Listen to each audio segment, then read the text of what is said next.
లేకపోతే డాక్టర్ బాబాసాహెబ్ అంబేద్కర్ గారు రాసినటువంటి రాజ్యాంగంకి అనుగుణంగా నడిచేటువంటి ప్రజాస్వామ్యంలో ఉన్నామా అని ప్రశ్నిస్తా ఉన్నాం.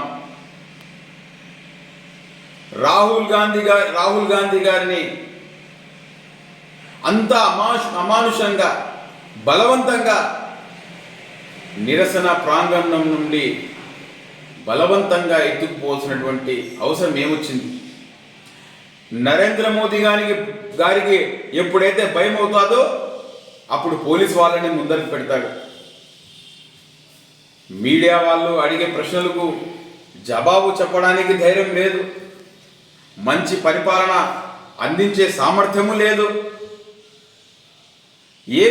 ఈ దేశ యువతకు నరేంద్ర మోదీ గారు ఏం మెసేజ్ ఇవ్వాలని అనుకుంటా ఉన్నారు?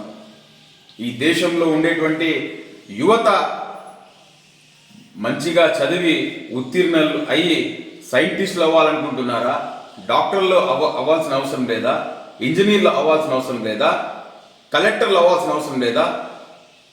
లేదంటే మీలాగా ఛాయ్ అమ్ముకునే వాళ్ళు కావాలని అనుకుంటున్నారా? ఏం మెసేజ్ ఇవ్వాలనుకుంటున్నారు మీరు? ఈ దేశంలో ఉండేటువంటి యువత అంతా ఛాయ్ అమ్ముకోవాలనా? యువత అంటేనే సరిపోయినటువంటి విధంగా ప్రవర్తిస్తున్నటువంటి మీ యొక్క తీరు చూస్తూ ఉంటే యావత్ భారతదేశం సిగ్గుతో తలదించుకుంటా ఉంది. మొత్తం ప్రపంచ దేశాలన్నీ కూడా మన దేశం వైపు చూసి భారతదేశంలో ఉండేటువంటి పౌరులకు యువతను ఈ విధంగా రక్తం వచ్చేటట్టు కొట్టడం అనేది ఇదేమి చర్య? ఇదేమి ప్రభుత్వం? ఇదేమి పరిపాలన? ఇదేనా భారతదేశం అంటే?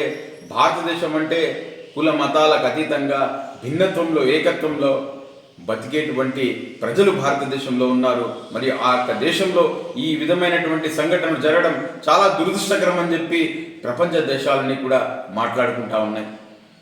ఈ యొక్క దేశ ప్రతిష్టను క్షీణించే విధంగా ప్రవర్తిస్తూ ఉంది భారతీయ జనతా పార్టీ. గుర్తుపెట్టుకోండి, భారతీయ జనతా పార్టీ వాళ్లకు విజ్ఞప్తి చేస్తూ ఉన్నాం. నిన్నటి రోజు రాహుల్ గాంధీ గారి యొక్క రక్తపు బుట్టు ఏదైతే కిందికి పడిందో ప్రతి ఒక్క రక్తపు బుట్టుకు లెక్క తీసుకునే రోజులు దగ్గరలో ఉన్నాయి. అధికారం ఎవరికి శాశ్వతం కాదు. తిరిగి వడ్డీతో సహా రాహుల్ గాంధీ గారు చెల్లిస్తామని చెప్పి చెప్తా ఉన్నారు. యువత కావచ్చు, ప్రజలు కావచ్చు, ఈ బీజేపీ వాళ్ళు కేసులు పెడతారనో భయపడకండి.